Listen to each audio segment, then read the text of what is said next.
Guys, thank you so much. I'm really thrilled to be, coming and speaking here. I think the two places I go, I teach a small program starting July in ISB. But this is, I think, the place I love the most, because this is where we have people who will build, scale, do phenomenal things. And I'm sure we will have a lot of startups that will grow up to become unicorns. And thank you so much for the opportunity, Pawan. Thanks a lot. Thanks for putting such a beautiful place together. Quick introduction. Yeah, my name is Raghav. Dr. Raghavendra Hunasgi is like more formal, but I go by Raghav. Co-founder of a company called Zeebu. We are a $4 billion company. We started the journey 4 years ago. In 30 months, I think we became a unicorn. And this was a dream ride, because we didn't know that you can build unicorn in 30 months, because we had seen, hey buddy, how are you? Yeah, good. How are you? Doing good, doing good.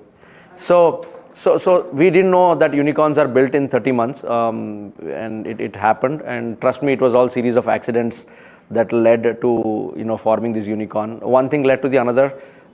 September, I joined board of another company, again started by very young and enthusiastic people like you, right here in Hyderabad, our home turf, where they started a Web3 company. It is India's first Web3 and first blockchain public listed company.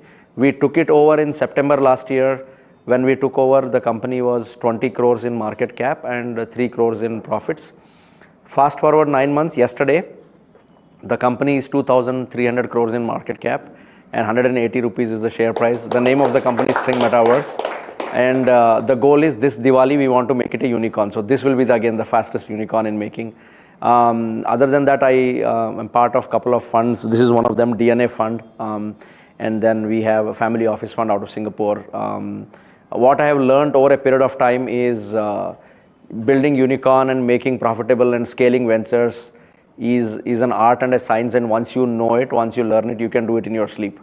So this is the public listed company that I'm talking about, is going to be the fourth venture that I'm doing. I had first two ventures. First one I exited under $10 million because I was desperate to see some money in the bank. I was a first generation entrepreneur, come from a very humble beginning. My dad is a banker, my mom is a school teacher. So I had a very typical South Indian middle class upbringing. So first startup, I was wanting to have that gratification, so exited sub 10 million. Second startup that I did, we exited at a sub 30 million. And then third time I knew that I wanted to scale something big, and hence Zeebu today. Our fully diluted market cap is 9.8 billion. And today we are, whatever time it took for some of the largest companies to build in 30 years, we were able to do it in 2-3 years. It's only because of the scale, the ecosystem and environment. So what I plan to do today is I want to keep it very interactive. Please feel free to ask me any questions. Any question, every question is a good question. You can also ask me, will you invest in my startup, cut all this crap, and will you write a check for us? Will you be part of the fund that this school is going to have for startups? All of that, please do not hesitate, because I am also here to learn from all of you. So number one is that. Number two, I have built connections, wealth of connections over a period of time on LinkedIn. Please feel free to connect with me on LinkedIn. Anybody that you think I can connect, help, connect you to investors, connect you to on bringing board members, finding your co-founders, any of those, feel free to ask. Happy to help as much as I can. My only problem would be I operate in different time zones. Again, day after tomorrow I'll go back to New York, and I'll be in the EST time zone, and then go back to Bay Area, I'll be in PST. There may be some delay for me to respond, but otherwise I'll be happy to help and connect. And like I said, the school is family for us. So anything I can do, just make sure you're from here, and I will do whatever best I can. With that, let's get started. I have another boring black and white presentation. Let's play that.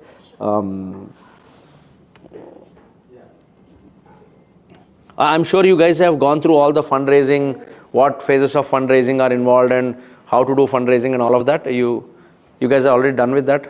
Not many people. But oh, okay. So then we will quickly do a little bit of basics on why fundraising is important, why you should raise funds. If anybody tells you, please don't raise funds for your startup, they are lying. They are telling you the most, probably bad thing. So don't listen. And fundraising is very important. So I'll take you through some of the basics.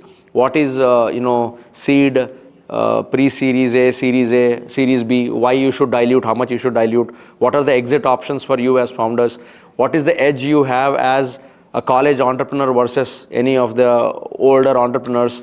We will talk about all of that, and then I will switch to the Zeebu story, and then we will talk about how we did it in Zeebu. There are some templates, very typical templates on what works, what will not. We will touch on that, and we will keep it very interactive. Feel free to ask me as many questions as you want. Happy to answer. The ones I don't know, I'll probably start staring at the roof, so then I don't know the answer, so we'll go to the next one. We are playing this one first? Yeah. So first we'll go through a boring black and white presentation, but it talks about our story, our journey, what we did in Zeebu, and then we'll come back to the fundraising piece. So everybody in the room are studying bachelor's and wanting to do startup. Is that the profile and persona? We have from lead also, the people who are building ventures at an early stage. Oh, very nice. Okay. And we have few of the undergrad students. Oh, very nice. Very nice. Anybody who is already having a startup and wanting to scale, or everybody is in the process of? Yeah, we do. I think Shundan has one early stage. Oh, perfect. Perfect. Startup. I introduced to Abhishek. Yeah, Abhishek. Yeah. Enterprise. Correct. Correct. Already. Perfect. We have Panza. Perfect. Good. So combination of everything. Let's. We have Kritik, who is a ChatGPT for startups. I know. He wrote a very nice message on LinkedIn to me. He didn't send me an ad request, so I sent him an ad request saying, let's get connected. Yeah. I see, the good part that the school offers or Pawan is doing is bringing you a lot of industry thought leaders, right? So the moment you come, you attend their talk and all of that, immediately next day or same day send out a LinkedIn message. Yeah, it's human psychology, I mean, it's human psychology. You write to anybody saying, oh, your session was mind-blowing, it was so good for me. They'll also feel happy you're saying nice things to them, and then immediately send them ad request. 2-3 days later, tell them, boss, I'm looking for fundraise. Can you help me connect? It's okay. See, that is how it works. I mean, the 90% of the times we don't ask, and hence we don't get. I will tell you some of the lessons we learned in Zeebu is we have. I see the first. I'll just open. Does browser work here? Yeah.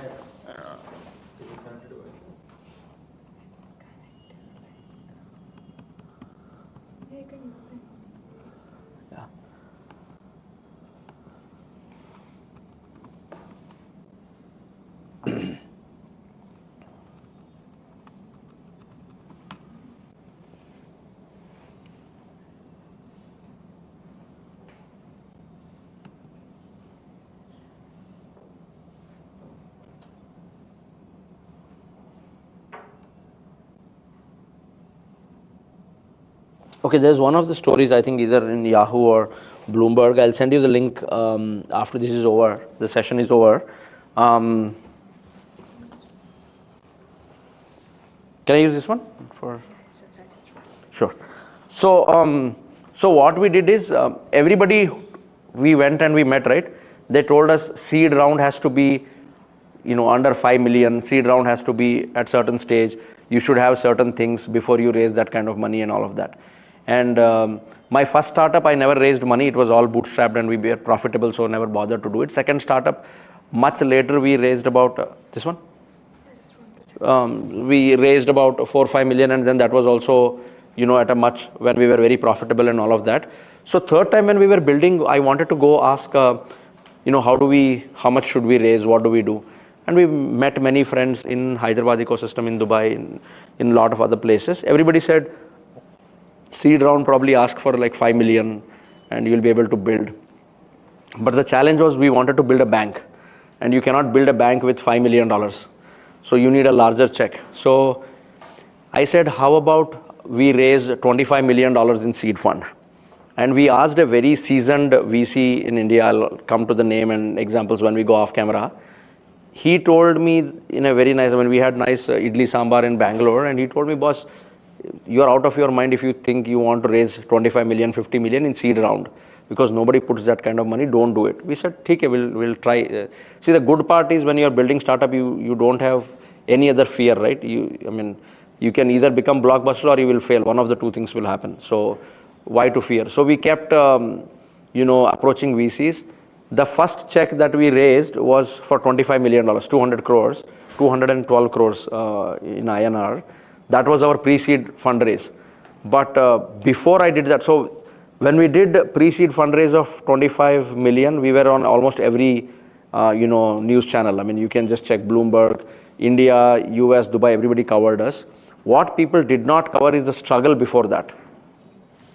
That before I got our first $25 million check, we did about 186 pitches. So we pitched to 186 VCs and we never gave up. There was a point where my co-founder said, Ki boss, it is enough, matlab, or kitna, like how much, let's reduce the ticket size, let's probably raise 10 million and start from there and all of that. I said, no, I mean, let's continue to knock doors. One of the two things will happen. Either somebody will find it interesting and write a check for us, or we will exhaust all the VCs on the planet, which is practically not possible. So somewhere in Dallas, in an AT&T stadium, we met somebody, we socialized over a Cowboys match, and I was telling him how my goal is to build world's first decentralized bank and how we want to transform the way transactions happen and all of that. It was very interesting. And I mean, obviously he was an Indian. He said, why don't you come over for a coffee, filter coffee in the evening, let's talk more. So we finished the match, we went back to the hotel, I took the laptop, went to meet him for a coffee. He said, this is a great story, but I alone cannot do 25 million. I will lead the round, but I'll bring in others to help and write. And 2 months from then, we got our first pre-seed funding of $25 million. So the first thing I want all of you to know is, do not believe and follow any templates. If you believe that your startup needs 50 million for seed round, then stick to it and go after it. But just make sure that you have all, enough data, enough facts, enough, content for people to know and believe and to invest in you. When we got the first 25 million, we came back and, we were back in India and we met MSR and few other well-wishers and friends, and we did this. I also told some of the media people, they did not believe. People thought that we are creating stories and they did not believe. So when we had to get on to CNN and some of the big channels, as a proof, we sent the bank screenshot to the editor saying the money has been wired and we have 25 million. And after that, there was no looking back. Then it is a chain reaction. Once people know, boss, somebody has written $25 million pre-seed to them, we started getting inbound pressure saying, we want to write check. And you won't believe, there came in a point where we got more money than we ever needed. That is also again a mistake and a learning. I'll tell you why you should not do it. We did it, but I don't want you guys to do it.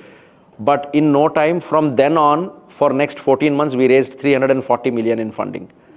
And then we kind of mastered the template, right? And today, I mean, I feel very privileged to have had these interactions and raised money and interacted with folks like SoftBank, A16Z, and all of these, right? These are probably dream names for most of us. And see, not too long ago, I was also like you guys sitting and listening to all the lectures. I used to go hang out in T-Hub. Pawan has known me from those days where we used to go to run to IIIT. We used to go here, there, listening to people, ki fundraising kaisa hota hai, I mean, how do you build and scale companies and all of that. So there is nothing, I mean, everything that you guys can think is possible. I mean, that's my line in life, right? I believe everything that you imagine can happen. You just have to put all your might and faith behind it.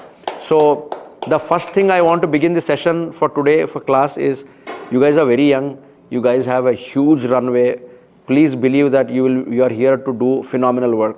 The whole reason why you chose to come here and sit today and not go to any other typical engineering college or any other typical school itself tells that you want to be different. You want to take a very, very unique route which no one else has explored. So please continue doing it. Stay on course, and you guys will do phenomenally well. So, I mean, obviously, why Unicorn matters, multiple reasons, right? Obviously, I was a little known figure before this, but after we built Unicorn, that one thing led us to so many opportunities. We became part of, a lot of funds. For example, the DNA fund is run by Brock Pierce, who is an advisor to Donald Trump and, Trump's family and all of that. We became part of large institutions which are writing checks because now they feel and they believe, boss, if this guy has built a billion-dollar company, then they have template, they have know-hows, they know how to run business, they know how to be profitable. So the sphere of influence increased. And then now we are part of so many, ma'am, this doesn't work? No problem. How do I?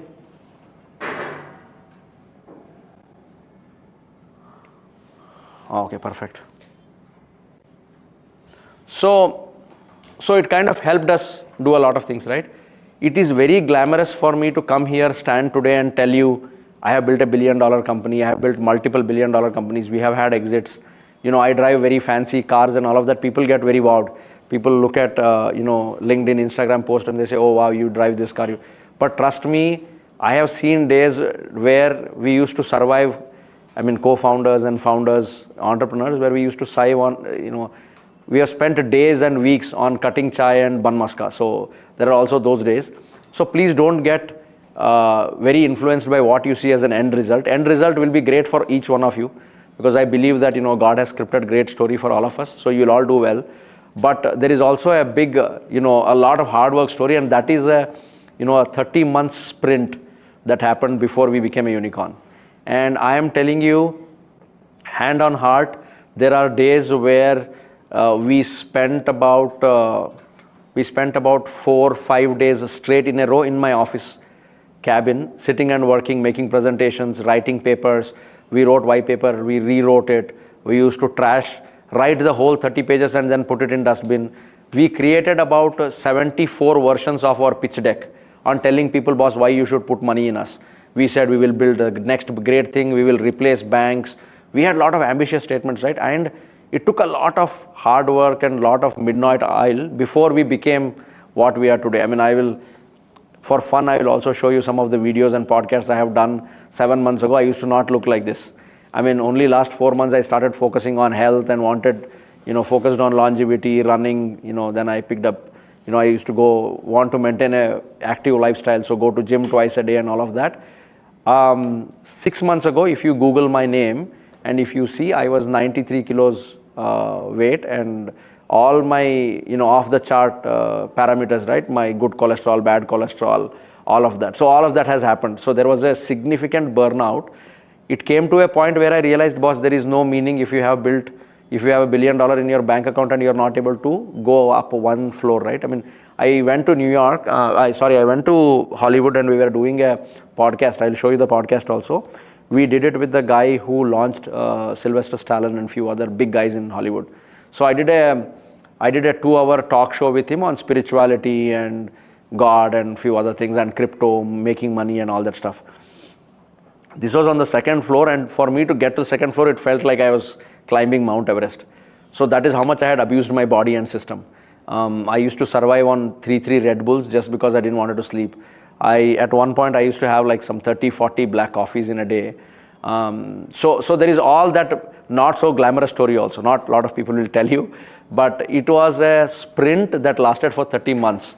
Sprints are generally 1 day, 2 day, 1 week is okay, but this was a 30-month sprint. So if you want to build something phenomenal, unparalleled, you want to create a history for yourself and your brand, then be prepared to sacrifice so much of your life.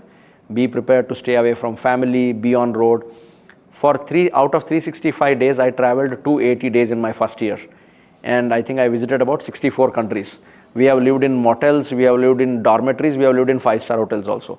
But it was, we used to wake up, and if there is an investor sitting somewhere in Barcelona says, I'm interested talking to you, we didn't even bother doing a Zoom meeting or any of that. I would tell him, I am also in Barcelona. Which part of Barcelona are you? And then he says, I am here. I said, tomorrow, how about tomorrow coffee? He says, okay, jump on a flight and go to Barcelona. That's how desperate we were. And is it needed? The answer is yes and no.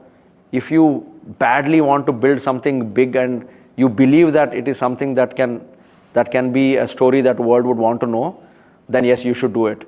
If this is a startup that you just want to build it for experience, lifestyle, or want to buy a better car, better house, then you don't have to struggle so much.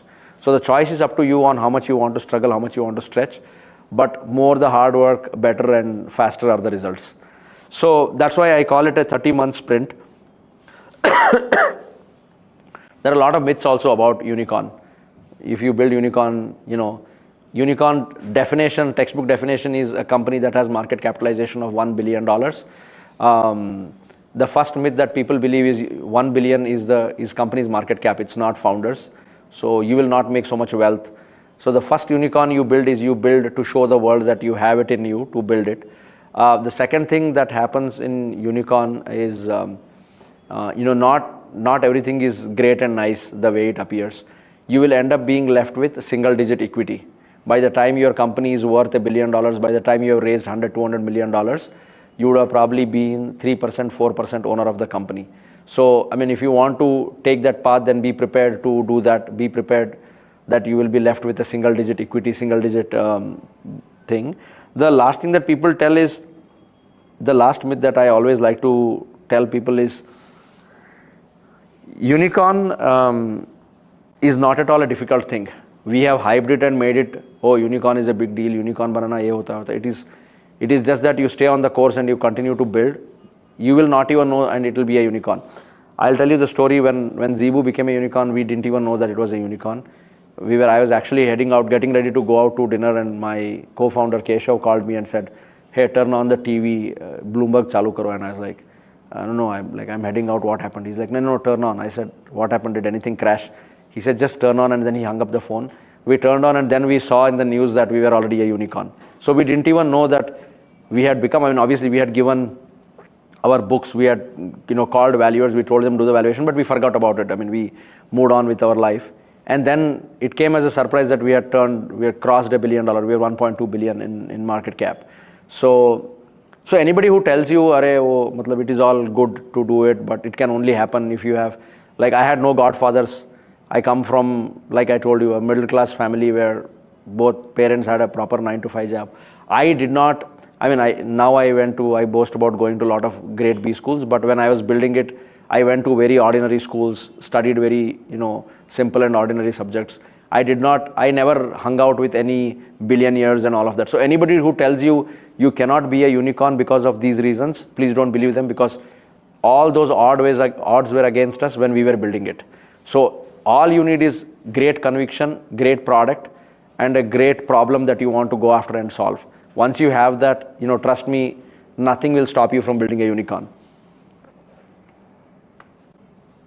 So I will talk about 7 pillars, right, on what are, these 6-7 things. Not necessarily that you should address all these 7 things, but these are some, 6-7 things that are needed if you want to build, 100 million, a 500 million, a unicorn kind of a company. What are needed, right? The first and most important thing is, what problem are you going after? If you are going after a problem that is very difficult to solve or that no one else has solved, but number of buyers are very less, then probably it's a wrong segment to go after. Or if you are going after a problem which is very easy to solve but no one else has solved it, then don't go after it, because the entry barrier is very low, right? So don't do it. So look at problems which has enough buyers, which has enough customers, where you can build a solution and at least be the monopoly for next 3-4 years.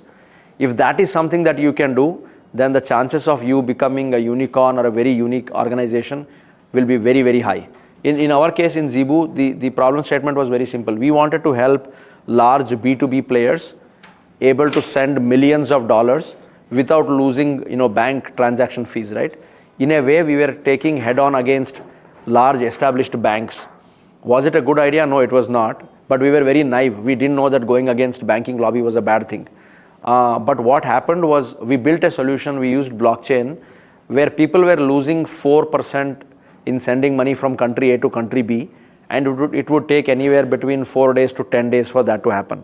What we did is, we built a very simple payment solution provider. It's called PSP.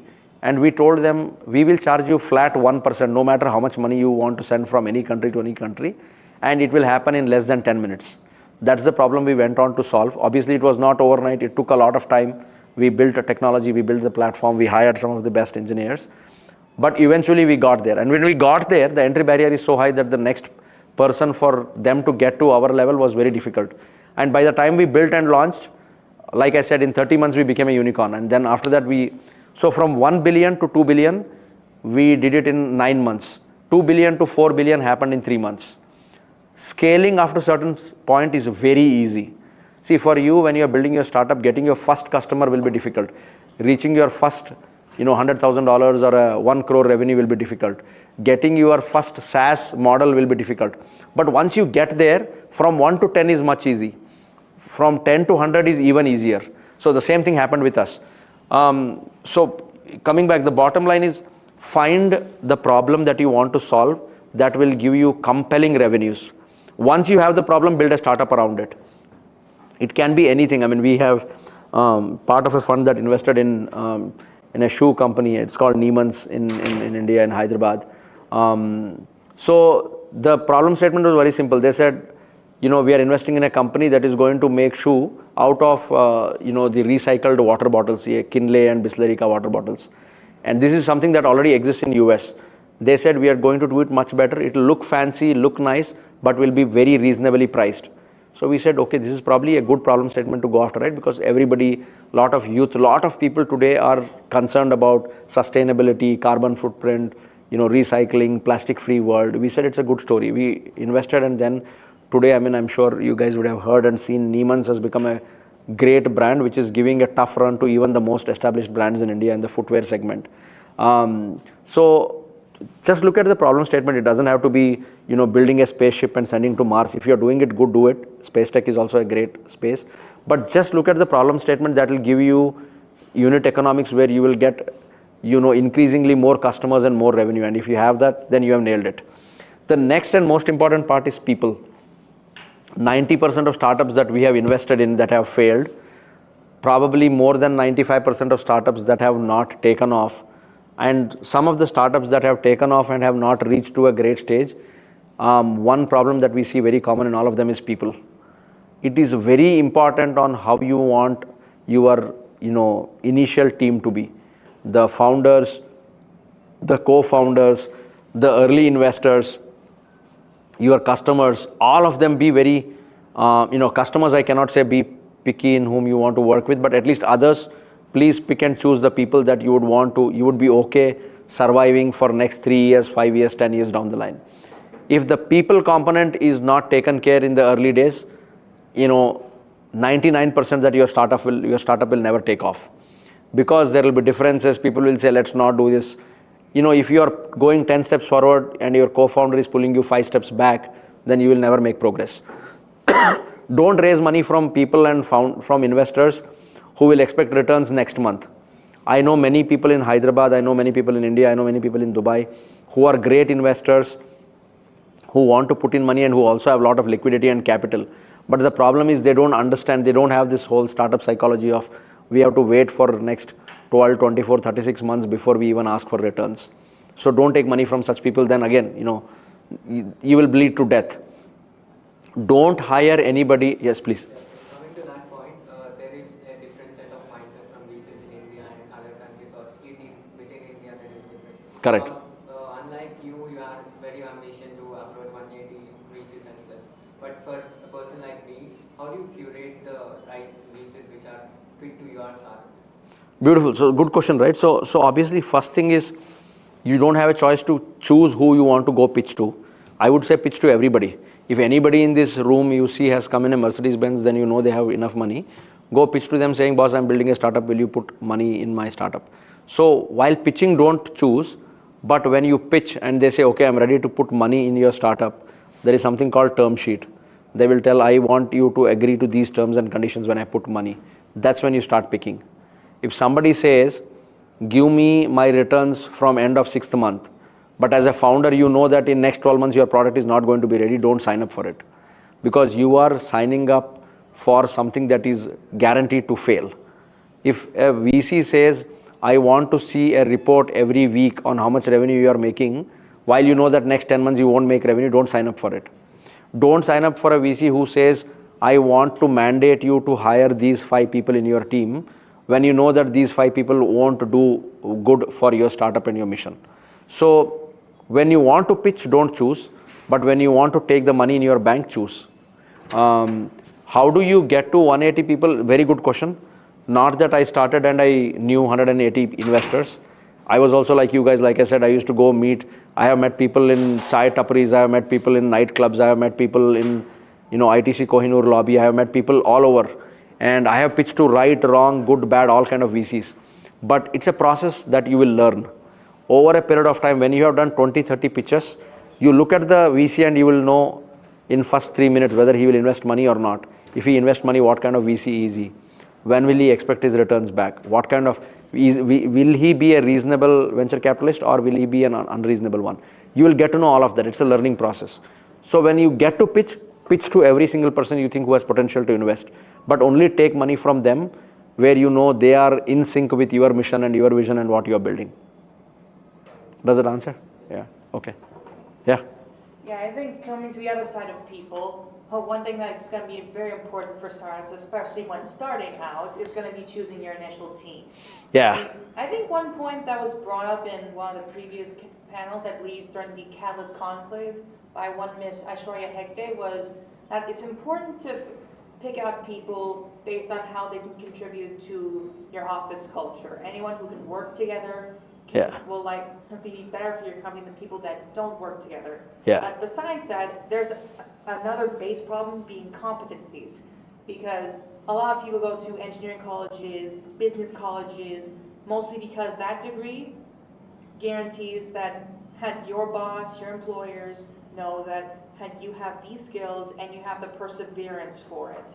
But is that the only thing we should look out for? I mean, look how many people are washing out from IITs. Plus, then for the startup ecosystem, how important is it to have a degree? Yeah. And I would love to know how important your Harvard degree was when it came to investing in venture capitalists. So I would love to know, from your perspective, what are the most important characteristics to look into for a team? No, see, it's a very important question and it's a very compelling question, right? I don't believe you should hire your core team, your co-founders on the degrees they have. See, I always advocate and I always believe in this. Competencies can be built and acquired over a period of time. What matters the most is the attitude. If you are bringing your co-founder, is he also as passionate as you are in believing what you feel is the mission of the startup? If yes, then bring them on board. Doesn't matter if they don't know Python, they will learn it. If they don't know .NET, they will learn it. If they don't know selling skills, they will learn it. Today, the beauty for all of us is there is so much content on YouTube. You can learn any skill by just spending few hours reading about it, right, or watching the videos. I mean, look at Elon Musk, a guy who has nothing to do with space tech is building one of the largest space tech company. So all these competencies can be acquired. So don't worry too much about it. Your core team, when you hire, your core team has to be people who are of same belief system. See, lot of media, lot of press, everybody that covers and writes about me going to Harvard, me going to IIM, or me teaching in some of the world's best universities. That's not actual real me. I did my engineering college, I did my bachelor's of engineering in computer science from a college that most of you in the room cannot even pronounce and spell. I did my engineering from a place called Khaja Banda Nawaz College of Engineering from a place called Gulbarga. It was probably a building that would look a little bad than the ZP schools of Hyderabad. So nobody writes about it because it's not glamorous. And I mean, I'm not here to tell what people should write or not, but see, every founder, every entrepreneur, everybody who became a billionaire, everybody who built a unicorn ends up going to some of these, huge ass universities and schools and doing some program there. And since then, they will always be known as an alumni of that university. But don't get carried away by that. Don't look at it. When we built startups, I was still a graduate of an engineering college from a very, very rural part of Karnataka, right? So hire good talent. I mean, I'm not saying if you want to hire good programmers and engineering team, hire the best that is out there. But don't hire purely from, the pedigree, the degree. I mean, obviously these degrees and colleges matter. There is a reason why IIT Madras and IIT Mumbai do so well. So if you want to hire your engineering head from there, very good, hire. But just don't hire only because they are from that college. We did that mistake. We did that mistake of hiring our first engineering team from one of the finest schools in the world. We hired them from some of the top-notch schools because we believed they will build the best product. They screwed it. And then we went back and we saw what went wrong. I mean, we paid like $1 million, $500,000 salaries, and it didn't work out for us. Then we went back to basics. We said, okay, these are 10 things we need. Let's go to the same, IITs and same top schools and hire people who have done well in these skills. Whether he's topper of the class or he has failed in a semester, doesn't matter. And then we were able to do it right. So that's most important. Fair enough. Then a follow-up question I think could be, hey, what other ways do you recommend for evaluating your team besides whatever certificates or degrees they may have? Because like I said earlier, we usually get degrees because we think it shows we have knowledge. But besides a degree, what other ways can people prove their competencies, or you can evaluate someone for their competencies Could it be such as personal projects or online course certificates? Yeah. No. Yeah, so we hired 70% of my engineering talent is hired from hackathons. We go to hackathons, we put up huge prize money, and whoever does well and does coding is fabulous. I have a guy, he comes from a place called Jharkhand in India. He's a 10th school dropout. He never went to school after 10th, but he is fabulous, unparalleled in programming. And so he does some of the core engineering work for us is done by him. So we hired from there. I'll tell you a very unusual thing. Again, I have a podcast, a whole 1 hour talk on this. My head of investor relations is somebody who has done hotel management course from Tata School of Hotel Management and Hospitality. We went to Trident Hotel here in Hyderabad, and I looked at the serving staff. They were with so much of patience. They were so courteous and all of that. So I called one person and asked, where are you from? They said, we are from Tata Institute. I said, what do they teach you in your school? He felt little, he was like, why are you asking? I was like, no, please, I want to know. I told him, why don't you sit? He said, no, I cannot sit because you're a guest. I said, no, please consider, we are friends. I'll talk to your manager, sit down. He sat down and he explained 3 years of their education was all about, how to be very courteous, how to have infinite patience, how to answer all the questions. I said, this guy will be fabulous in sales and fundraising for me. And my co-founders and everybody thought that I have gone nuts because they said, hotel management bande ko, who will hire them to do fundraising? I said, boss, fundraising is a skill, is a capacity that they can learn anytime. But all the other attributes is phenomenal. So I have done a podcast, I'll send you the video link. It says why you should hire your sales team from hospitality background. We did this. I built a 11 people investor relations team completely out of hospitality schools, and those people ended up raising hundreds of millions of dollars for me. Not the people who went for the fancy B schools and all of that, right? I hired my head of sales from Tata Institute.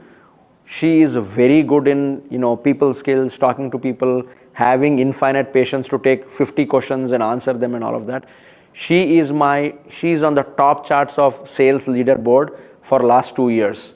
And she has not done engineering, no technology, zero understanding of what is Java, what is big data, what is analytics, what is AI, but she is doing fabulously well in sales. All we did is we trained her on our product, on our services, on our offering, and told what it takes. 3 months of training, 1 month of shadowing with me. When I used to go out and pitch, she followed me. Today she leads the entire fort. So it is very unconventional that hotel management guys are leading sales and investor relations. It happens. So invest in people for their core skills. Competencies can be acquired. Yeah. Thank you. You had a question. Yeah, adding on to that, you previously said pivoting from 0 to 1 takes how you build your first SaaS model. Your blockchain was new when it came to you. How do you build your first SaaS model from your personal point of view, and how did you make it proof of concept? Perfect. So brilliant question, right? So see, first thing I want to tell you is anybody else who tells you other thing is lying to you. The only and the proven way to become very successful is very focused hard work. We did not get our first model right till 70, 80 iterations. We kept failing, but we kept trying, we kept attempting, we kept doing it. What we did is we brought in a lot of experts to come in and do it with us. What helped us to do was the launch of MVP. Any product you are building, right? What are the top 10 features your customer need? Make sure that you perfect only those 10 features, launch an MVP. Give a freemium product to your customers, your family circles, ask them to use the product, ask them to use it, break it and tell you what features are working, what are not working, and then continue to build on it. See, what 90% of Indian startups or people from our part of world where they fail is A, we try to become perfectionists, which is not the right thing to do. B, we try to have 100 features in a product which nobody will use. Pick only top 5, top 10 features, put them in your product, launch it. Let customers use it, start charging them money. It's okay, first 10 customers will abuse you, they will tell you, Sala, kisne banaya product? It's okay. It's okay to take beatings and then keep getting better, keep improving. At some point then you will know that, oh, these are the 20 features that stick. These are the 3 features for which 99% of my customers are paying money, and do those 3 features brilliantly well, like nobody else in the world can do. And then start marketing and start building on it. Never stick to this whole principle of मैं perfect product बना के market जाऊंगा. It never happens यार. There is no such thing called I'll build a perfect product and do a GTM. They will fail. I'm telling you, nobody who has done this perfect GTM product has ever succeeded in life. I mean, we have these famous stories, right? What Bill Gates did, what Steve Jobs did, what these guys did. They went and sold first, they came back and built. I'm not telling do that because we are not geniuses like them, but at least take some small product, put 5 perfect features, launch it, start charging money, start making revenue. The moment money comes in, right, in the Eastern philosophy, in the Hindu philosophy, I believe Lakshmi is a very beautiful thing. The moment you see money in your bank account, that SMS, not ting, $10,000 credited to your account will change your direction and course of life. That's what happened to us. The moment we started getting money, we were, how do I tell you, we were on a high of building and we kept building. So that's the best way to do. Build MVP, improve on it. Yeah.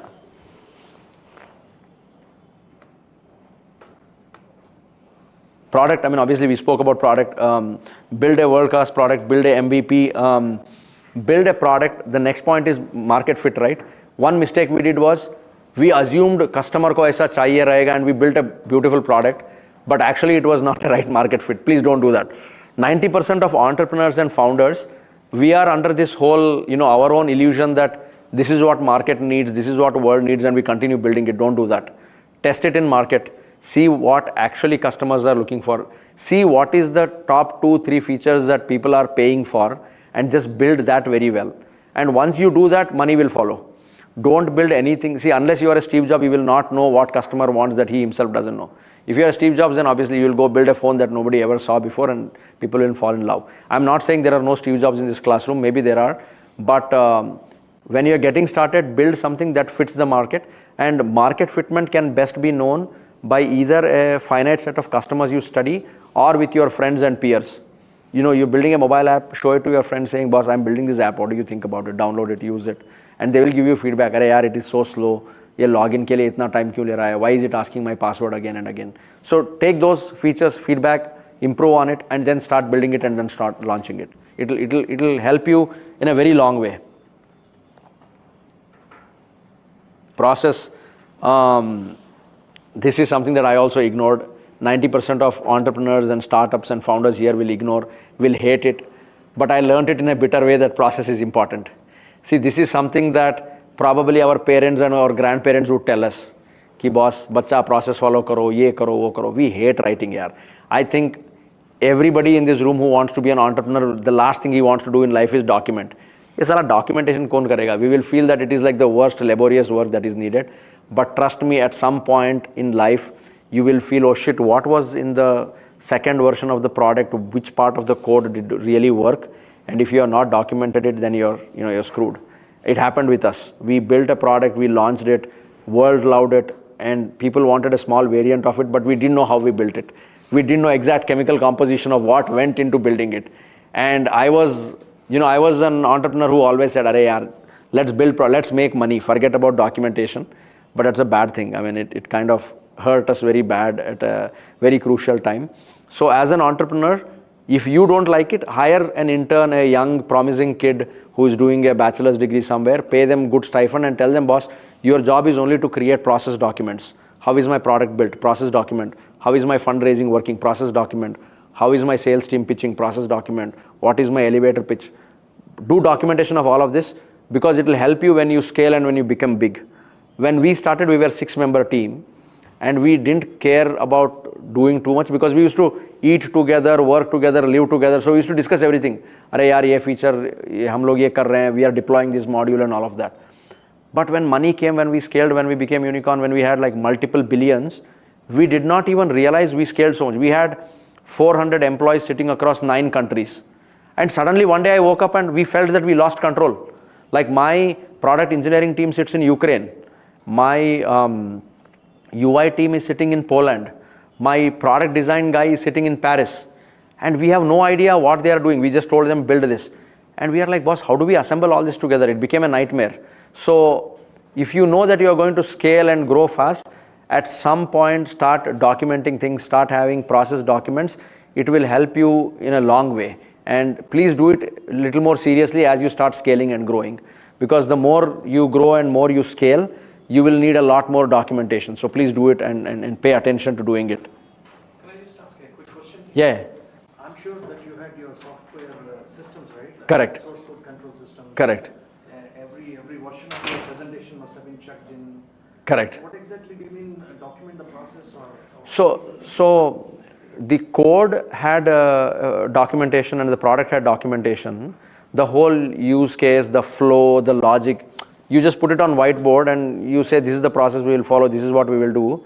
We never, I mean, probably somebody clicked it on the phone and that person quit or he left the job or whatever and the document went with him.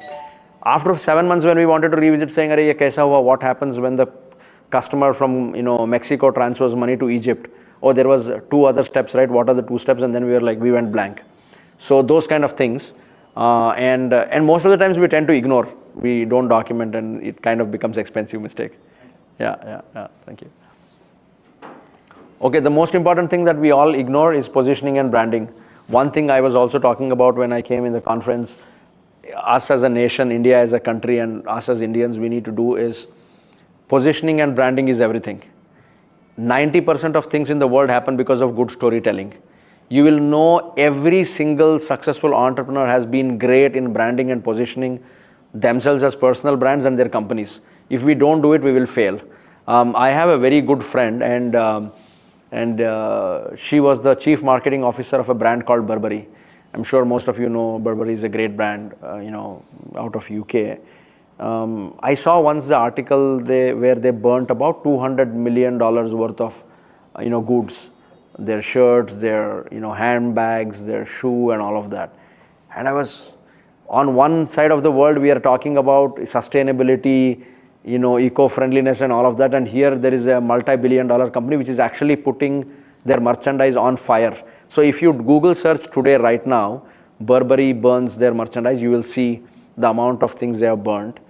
And I asked her, why would you do it? I mean, you can give it to charity, you can give it to, people who are underprivileged, give it. She said the mission of our organization is, it should be an aspirational brand. Only top 1% of the population of this world should be able to wear our brand.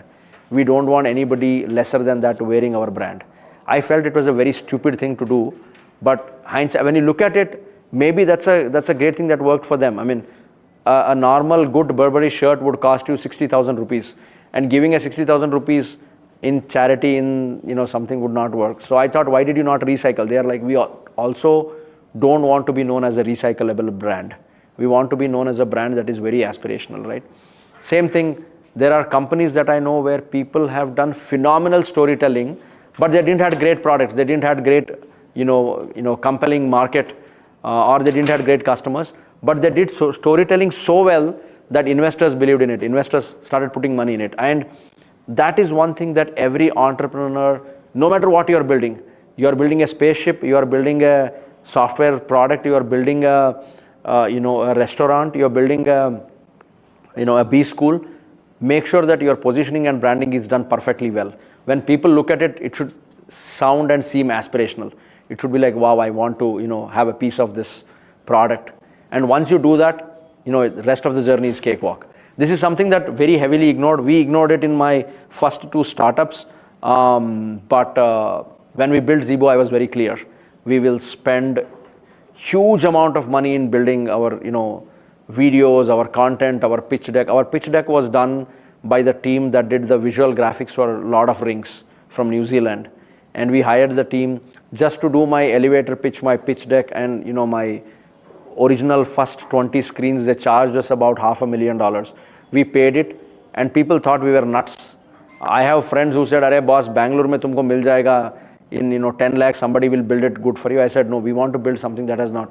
And somewhere subtly in the disclaimer we said, this pitch deck is handcrafted from the team that got you Lord of Rings. And it moved a lot of investors. That was an icebreaker for a lot of investors to talk to us. They said, boss, everything is good. Tumhara, matlab your visuals are out of the world. Where did you guys get it done from? And then we used to tell them, and then they say, okay, let's get on a coffee. And then they said, how did Lord of Rings ka visual team, which works only on movies, agree to work on a pitch deck? What did you guys do? And that led us to conversation. We exchanged numbers and WhatsApp, and then eventually they ended up investing in us 10, 20 months from down the line and all of that. So these kind of things happen. So pay a lot of attention in your visuals, your graphics, your representation. Storytelling is most important. In Hindi they say, jo dikhta hai wo bikta hai. So make sure that if There are 10 people who are building similar products. Your product should be outstanding compared to the others. I'm not telling compromise on features. Obviously, you will do great work in features also. But the presentation, the look, the aesthetics, the brand, the positioning, visuals have to be out of the world. I mean, there is no two way about it. Performance metrics, obviously, the something that we kind of tend to overlook or not do is doing performance assessment of our core team and ourselves. As a founder, you are busy building, you're busy burning money, you're busy hiring team and all of that. We never look back and say, boss, what is that we are doing right, what is that we are doing wrong. For example, we said, this was the mission that we said, we wanted to reach from 0 to $1 million in the customer revenue. And for almost 4 months, we didn't bother kitna paisa aa raha hai, where the money is coming from, who the customers are, because we were very busy. And one day I woke up and I said, boss, looks like we are all running like headless chickens. What is our immediate goal? We want to be unicorn at some day, but what is our first milestone? We said, okay, we want to get to $1 million day. We said, okay, let's make that. And we made it a mission with our programming team, our engineering team, our customer service team, sales team. We said, let's all focus on getting to the $1 million day and then move on from there. Within 27 days of doing it, putting the posters everywhere on everybody's desk, everybody's phone, wallpaper, we got to that point. That is because we all channelized our energy there. And why were we able to do? Because we started measuring our performance. Are we marching towards the right goal, towards the right direction or not? And that helped us significantly in getting to that goal. So one thing as every startup and entrepreneur you should do is, doesn't matter how big or small your company is, please spend one weekend in a month to understand, what have we done so far and where are we heading? Are we in the right direction or not? And if you are not in the right direction, then please course correct immediately. Yeah, please correct. Sorry for too many questions. No, please ask. Basically, can you mention some key differentiations from the pitch decks which you have used in the starting of your journey versus the pitch decks which worked out? Like, what were the limitations which had in the starting? So few mistakes that every entrepreneur, including myself, makes is, we want our pitch deck to look like a Wikipedia. We want to put every damn thing about us on that pitch deck. Trust me, I mean, now that I'm on the other side of the table, I'm an investor, nobody has time to read all of that. See, 80% of our pitch decks are garbage. We tell this is the problem happening in the world, this is what they are doing, we are doing this, these are our 27 features, these are the 10 great things about us, these are the 5 things why you should invest in us. Please don't do that. Don't bore them at all. See, think about it. See, what is in it for investor, boss? It is all money. Why will I invest in you? Because I want to make more money off you. There is no other logic, right? I mean, it's not that I like somebody as a person or, he's great looking or he's not great looking. My goal is very simple. Now I have 200 million in my bank account. How do I make my 200 million become 500 million in next 2 years?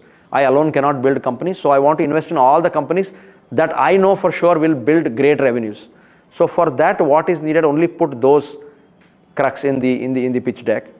Don't have too many versions of your pitch deck circulating. One other mistake that entrepreneurs do is, one version has vision statement mein kuch aur hai, other version has something else. In one version, your photo is there as founder. In other version, your photo is there as managing director. So don't do all of that. Have one version, make that the universal truth. The third thing that we don't pay attention, a lot of us don't do, is to the visual aspects. Make it so beautiful. It should be like a great music or a great piece of art, right? When people look at it, they should fall in love with it. They're like, okay, tell me more, I want to see more, I want to make it so soothing and so compelling that the stickiness increases. And once you do that, trust me, you won the game. I will show you after this presentation my inbox.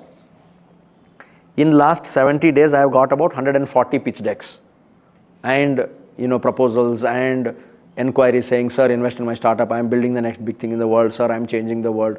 This is my, and each pitch deck is 50, 60, 70 slides. There are slides, when I look at the size, I don't open. There is like, I received a pitch deck, it was like 164 MB.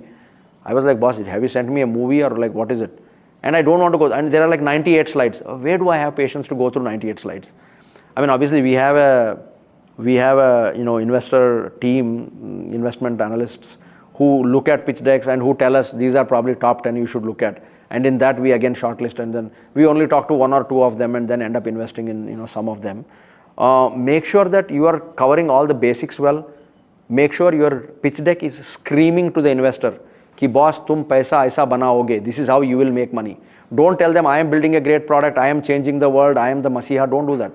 Tell him you will make money like this, you will break even at this point, you will get 10x returns in this point. That's it. They will love it. So once you do that and once it is visually very appealing, you will hit it off. At least you will get more response. But trust me guys, this is like any other sales or any other thing, right? If you have pitched to 100 people, expect only 2 of them to come back and say, wow, I like it and I want to know more. 98 of them will not even bother to respond back. So, and it is very common, don't get frustrated with it. It happens because obviously now, before I used to get very frustrated, I used to curse them, Salah kitna ganda insan hai, I've sent him 7 emails, he has not replied. But now I understand the pain because in a day you are getting 100 emails, who has time to answer all of them, right? You leave it. 7th, 8th, 9th follow-up, then somebody looks at it and then they said, sir, pitch deck acha dikh raha hai and looks like the founder is also very, very enthusiastic, why don't you talk? Then you pick up phone and talk to them. So, have very low expectations, prepare for the worst and best will happen.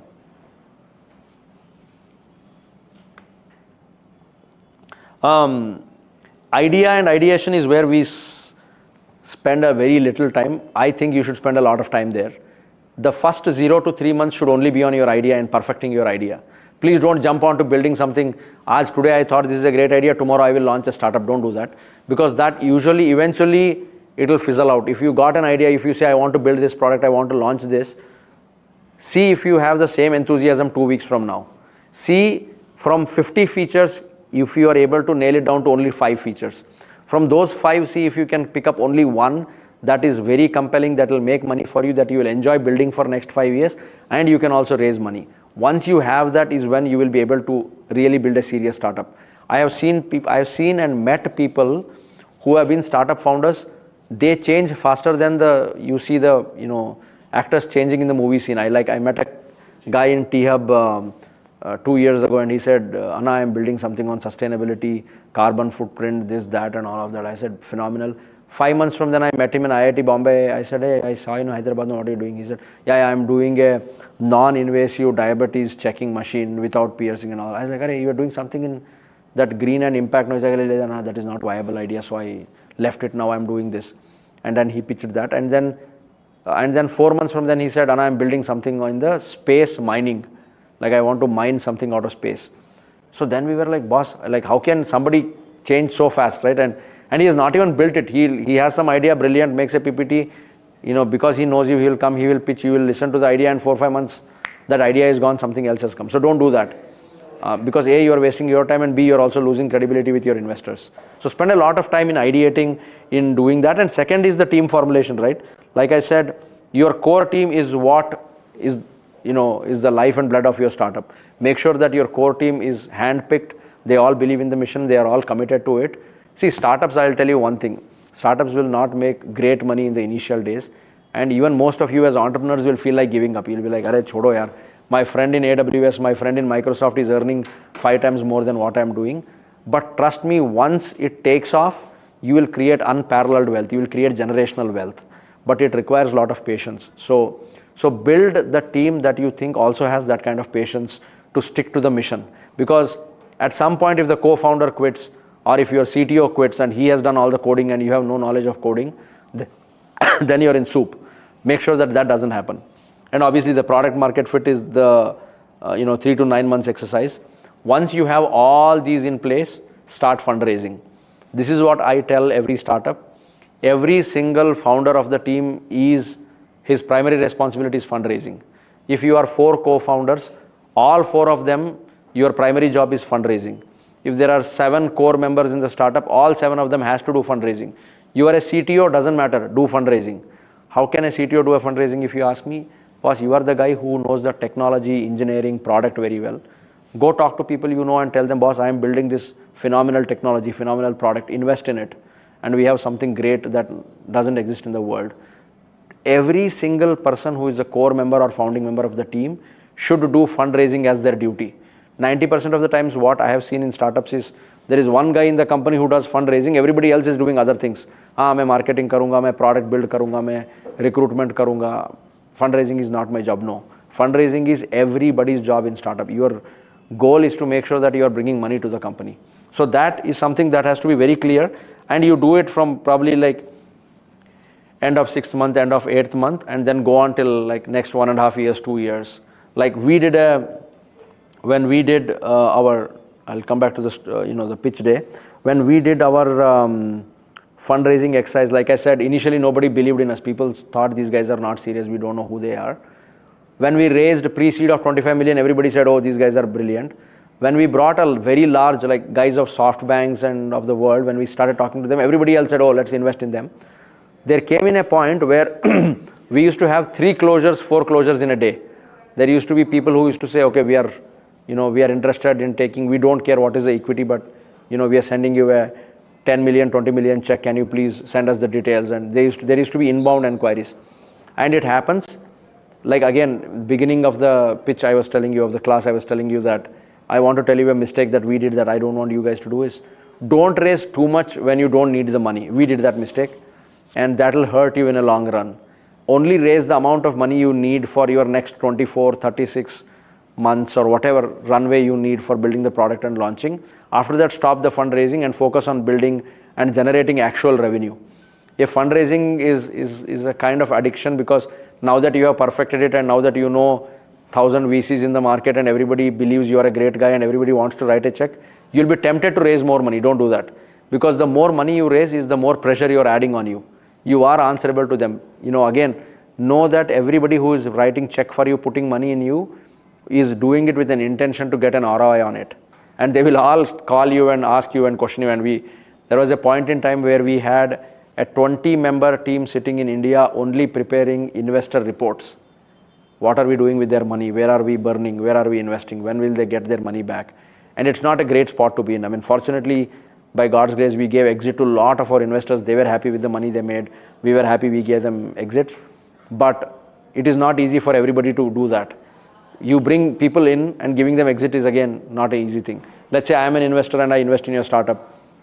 You say, give me $1 million, I'll give $1 million. And after 1 year, you'll come back and say, okay, take 2 million back. I have doubled your money. I'll say, no, I want to stay invested. I am expecting maybe 5 million from this. And you cannot kick an investor out or you cannot force him out. So that becomes a challenge. So be very mindful on how much you raise, to what extent you raise and all of that. Most important is go to market. Go to market is one such element that most of the entrepreneurs and most of the people ignore, but will end up repenting later. Make sure that you know which countries you want to launch, how you want to launch, which customers, how much money you want to charge them, how long you want to keep that customers, all of that. Have a very, very clear GTM in mind. Identify the smartest guy in your startup and make him the GTM responsible person. And tell him your goal is to create a perfect go-to-market strategy for the company. Let them take 3 months, 6 months, 1 year, but let them build the best go-to-market strategy for you. As an investor, one of the things I ask people is, show me your go-to-market strategy. And if they don't have great GTM strategy, I don't invest in them. So make sure that you have one person in your company who does that. Anchor customer is the most important thing. Get 1 or 2 customers who will love what you do and are willing to get on a video and give you a testimonial. I use my customers left, right, center as my sales team. And when we had these customers, like we had one of the largest, customer in Dubai who kind of paid us about $40 million. And he loved what we did for them. And I told him, we will give you 1 month free waiver of service, but I want you to help me win better customers all over the world.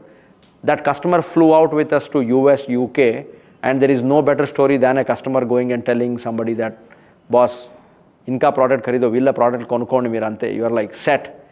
These guys are the best. Once they do it, then you are done your job, right? I mean, because people believe peers than they believe you telling your story. So do that. Win customers who will tell stories for you, who will advocate for you, like what Pawan did with me, right? I know Pawan from Metamorphosis days. Very sweet talking guy, beautiful guy. He told me, I'm doing this board school, you should come when you are in India. When I came here, I loved it. He said, I want you to be involved. I want you to come talk to our startups. And I'm his advocate now. Wherever I go, I say, Pawan is there, Alina, right? He's built this amazing school. So do it. And when you have these customers who love you, I think things will start falling in place. I'm sorry guys, I don't know the time, but I have too many slides. We can stop whenever you're bored, hungry, lunch break and all of that, and we can go. I'm used to talking a lot. Infrastructure is something that most of us tend to ignore. Please don't ignore. And those of you guys who are building software startups, you need cloud, Amazon credits, Google credits, write to me. I can get you some free credits. because I have good connections. I worked in Google for 6 years in my life, so I have some goodwill there. Try to spend on infrastructure in building great infrastructure. If you are building a software product, use good cloud. If you are building a restaurant, then go build it in a nice place, swanky place. It is good to spend on infrastructure because that is what customers will see. If you are building software, build it robust so that your cloud doesn't go down. So spend well on infrastructure, especially for us, we were in the blockchain, and blockchain, it is most important that you have great, robust cloud. Initially, we went for a cheaper option and our system went down for, I think, about 12 minutes, and we ended up losing $4.5 million. And then we realized why infrastructure is so important. Please do it. Compliance, again, compliance setback, there is a great story. I can probably tell these stories over coffee or something, but what happened was we ignored compliance, right? We are all too influenced by this nice web series we see, the Harshad Mehta series and all of that, where you say, screw government, screw compliance, we don't believe in it, let's do shortcuts and all that. Please don't do it, because when you become very big, it will come back and bite you. We were very fortunate because I ended up hiring a good chief compliance officer. She was like a headmistress. She was like strict school teacher for all of us. And though we were the founders and she was our employee, she used to behave the other way. She's like, Raghav, cheyakapothe and sign button and that's it. I will not sign if you don't do this. And we are like, what the hell, don't do it. She's like, no, do this. Pay this government fee. Do this. Because we all believed in shortcuts, right? We were like, array, let's ignore this another 50,000. Let's save it. We'll probably use it for somewhere else. She didn't let us do that. And thanks to her that we never got into complications, because I know many serious unicorn founders who built large companies, but some tax that they evaded 4 years ago, some Gapala compliance they did some 5 years ago, came back to them and they became big and ended up in becoming a huge penalty. So have somebody who will do that moral compass or who will do the compliance check for you. It can be your co-founder, your parents, and anybody else. The next most important thing and the last pillar is the ecosystem. Be in the ecosystem that is very stimulating, very helpful, and very friendly with you. If you want to raise money, the first check will usually come from your family, friends, known circle, and all of that. So if you are being a startup founder, then hang out with more founders. Don't hang out with somebody who is working in Microsoft, Google, who says, Bhaiya nak 20% hike ochindi, Bhaiya I am going to an on-site visit to US, because you'll feel very stupid, number one. Number two, it's not motivating enough. Hang out with startup founders who are struggling, who are building, who are also hustling. Then you are in the right mind frame and mindset. So ecosystem is very important. Obviously, in Hyderabad, we have T-Hub, we have this school, we have a lot of places, but yeah, so those are 7 pillars that helped us go from zero to unicorn, and unicorn to 5 billion, 9 billion, whatever we are today, $8.9 billion. I hope those were useful. I'm happy to take any other questions you may have. Otherwise, I'll spend next 5 minutes talking about mistakes. Nobody tells what mistakes they did, right? I mean, even if you look at any of my media interview, I'll only talk about good things. No, we all want to look good in media to the world. We want to look perfect. But trust me, nobody is perfect. Everybody has done mistakes. Everybody has done. I mean, there are a lot of things that we have done. We will be like, shit, why the hell did I do it? And we have many such oh shit moments. I have made a few slides on that, but yes, please. I have a very simple question. Yeah. Moving money across continents or across countries is very, very, very Compliance heavy. logistically very painful even now. Correct. You made the product. I still don't understand what major challenges you solved that makes you a very strong company in that space. Beautiful. And second part of the question is, why are you doing this only for large interbank kind of a situation rather than even business to customer, like our customer? B2C, oh no, yeah. Very good. Good question. Yes, so one thing we did was, already you were right, a lot of people are moving money. Why are we doing it? Simple, we did it on blockchain and we used crypto for doing it. So what happened is, when you do bank-to-bank transfer, let's say you are transferring money from your US account to his India account, one, you will pay wire charges or bank transfer charges. Second, you pay some money to maintain those bank accounts, minimum balance, all of that. Third, there is a hit you take on Forex. Let's say $1 is 85 rupees, but the bank will say, no, I'll only give you 84 rupees. So 1 rupee per dollar into $1 million is like million rupees. 10 lakh rupees is gone in that. So these were challenges people were facing. What we said is, A, we will do it on blockchain. B, we will do it using any stable token, stable currency, USDC, USDT. You transfer 1 million, he gets 1 million. There is no even 1 rupee difference between what you transfer, what you get. C, banks have a kind of monopoly, right? I mean, today if you transfer, like one of our major customers transferred $11 million to a customer in an African subcontinent, the bank said, boss, I don't have $11 million, where will I give you? And the money was stuck for 45 days. He said, when my Forex reserve comes, I'll pay you. But we are doing on blockchain, we are not dependent on any bank. It is happening on a very robust blockchain platform, happening on well-established currencies. So it is very easy for them to send and receive money, and hence we did it. B2B, we did it because we do a very strict KYC, KYB, and we know that we are doing it for right reasons. B2C, the problem is people can use it for money laundering, people can use it for wrong purposes. So we don't even want to get into that space where we have to break our head why they are transferring, what is the purpose code and all that. So our goal is to scale only B2B, and B2B, because our B2B model is so big, my minimum transaction on my chain that happens is about $2 million, the smallest customer. And hence in 4 years we did about 9.8 billion. If I do B2C, people may transfer even $500, $400. It is the same headache whether it is 500 or 5 million. So we chose, we'll go for the bigger number. Yeah, thank you. Yeah, one question I meant to ask at the start but wasn't trying to bring up was, what do you think are the various pros and cons for different types of fundraising? Because besides looking at investors or venture capitalists, you still have things like crowdfunding, where you can just ask the public for money, or you can ask for government loans, or you could even try and look at various grants given. Yeah. So I wanted to know what you think are the pros and cons for each, or what stage in your business each method would be optimal for. Sure. So very good question. First of all, as an entrepreneur, I recommend people don't take debt funds, don't take loans. Loans are the worst thing. Yeah. Because for some reason it tanks. Let's say you have done everything right and you realize that your CTO was an idiot and he probably took the code and he left, or he did some mistake. Because you're signing as a guarantor and the loan, your assets are pledged, you will be in tremendous stress.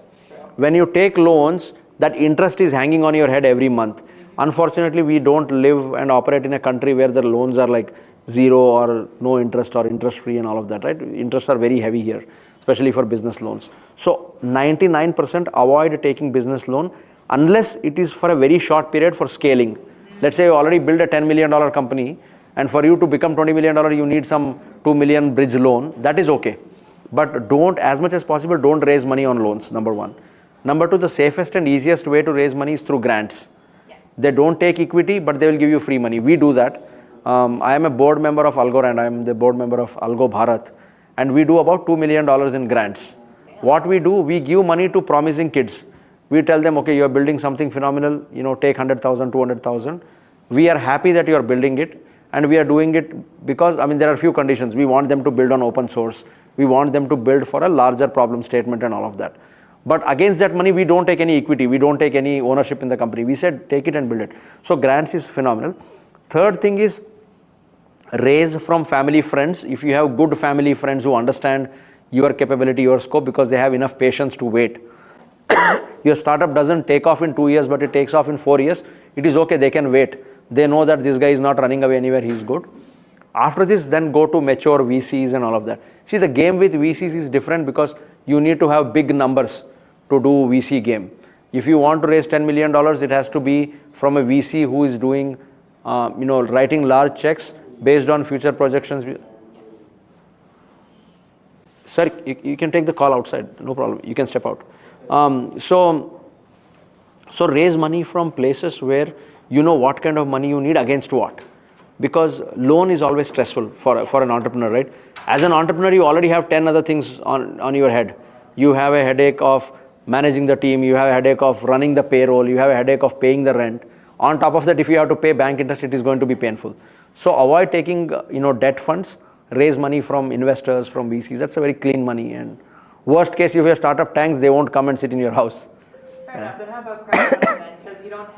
Because branding is more important there, but you don't have as many people to answer to because... No, but the crowdfunding, the problem is the scale of money. You can't raise huge money in crowdfunding. Yeah. You just need $1 million, then crowdfunding is good. Because who are the people who are doing crowdfunding? They're all people who have saved money in salaries and earned some 9 to 5 income and all of that. And they can say, okay, I'll give you maybe 2 lakhs, 5 lakhs. 10 people together is probably $500,000. But if you want to raise big money, then crowdfunding will not work, number one. Number two, the other challenge in crowdfunding, which one of our portfolio company did, it was a mistake, was too many people on the cap table. I have a company in Hyderabad that we invested in. He did crowdfunding. He raised about $2 million from about 27 people. And 27 people are sitting on his cap table today. It becomes a big mess. No VC will again come on your cap table. They will be like, boss, you already have so many people, I'm not interested in investing.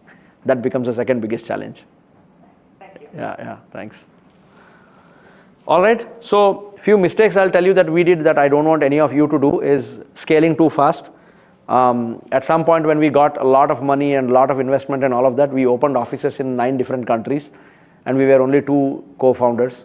So we were like, how will 2 people manage 9 different countries? So we ended up hiring 9 different country managers or CEOs. Ended up paying crazy salaries and we realized it was not feasible. We ended up shutting down operations in 4 countries. Don't do that. Scale with time and have patience in scaling. Don't do hiring mistakes because it is going to be very expensive over a period of time. Don't hire people just because they come out and say something flashy, they have great resumes.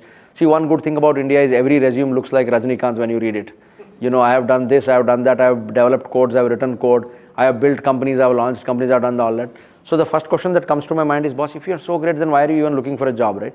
So don't do hiring mistakes. Hire people who you think are reliable, who you think will build something good and who are in it for long term. So it may not appear big in the initial days, but eventually it will come back and haunt. Third mistake is don't avoid compliance. If you are a company registered in India, you're doing business in India, pay the monthly GST, monthly income tax, all of that. That's not because you are fearing government or God is watching you or any of that. I won't say those statements. That's because your investor in future will be watching you. If you have defaulted your GST for 6 months in a row, you're not paid taxes on time for 7 times in a row, a lot of VCs don't write checks because they say, oh, this guy is not serious about compliance, I don't want to invest in him. We also don't do it. We don't invest in any company that's not very compliant with the government. So do it because you want to raise big money and want to have a long-term vision. Top 5 lessons, very quick. Unicorn mindset, it's a mindset. It's about how you play the game. Like I mentioned to you, I was very rigid when I started my 3rd company that I want to build a unicorn. I told that I will not compromise and settle for anything less. And unicorn is basically very abundant mindset, right? Think larger than life. Don't think that I want to build a startup that will buy me my next dream car or next dream house. That will anyway happen to you guys because you guys are all smart. For us, when we started, like I said, when I said I'm going to raise 25 million pre-seed, one of the largest investors of this country made a joke out of it. He said, Raghav bhai, tum mazak kar rahe ho shayad. He said, nobody will invest 25 million. I said, it's okay, I will try. And like I said, I did 180 pitches and one fine day it worked and a person wrote a check. The guy who made fun of me came back in Series C and invested much bigger ticket. He invested 55 million for much smaller percentage. It happens. And again, there is no permanent friends or enemies in business. Be good with everybody. Everybody who even the guys who turn down offer, who say, I don't want to invest, your startup is stupid, you are an idiot. It's okay, just tell them, yeah, thank you so much for the feedback, I'll improve. And leave it there. Don't pick a fight because at some point you will grow, you will scale, you will need them, they will need you and things like that. The midnight code push, like I told you, when you are building startup, there is a lot of sacrifice you will do. You will end up waking up at 3 a.m. in the morning, 2 a.m. in the night, check in the code, see something has crashed, see the cloud connection is not working, see something has gone down. So be prepared for all of that. See, all the glamorous piece the whole world and media will tell you, but not so glamorous piece.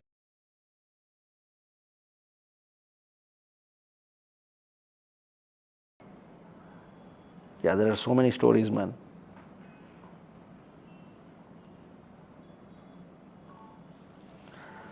But that's the bottom line. The only 3 things, if you have to take away from today's session, I want to tell you is believe that each one of you have potential to build. A shining example of an ordinary guy from an ordinary city, from an ordinary background, with an ordinary upbringing, no godfathers, nobody to back. And if I could build 2 unicorns back to back, you guys can build 10 unicorns back to back. Anybody who says that you cannot because you don't have ABC, don't believe them, just ignore them. Number 1. Number 2, stay true to your mission. Whether you're building a unicorn, whether you're building a startup, whether you're building a clothing shop, a restaurant, stay very true to your mission on what you want to build and things will happen. And number 3, most important lesson I want all of you to take today is, if you want to build something serious, surround yourself with like-minded people and you will flourish. I mean, these are 3 things that work for me and I hope it will work for all of you.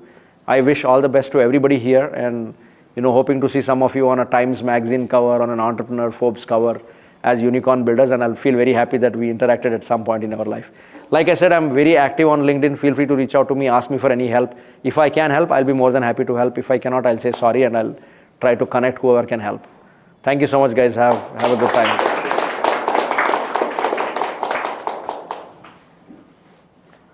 One quick question. Sir. I saw your last name is Hunasgi. Hunasgi, yeah. I was looking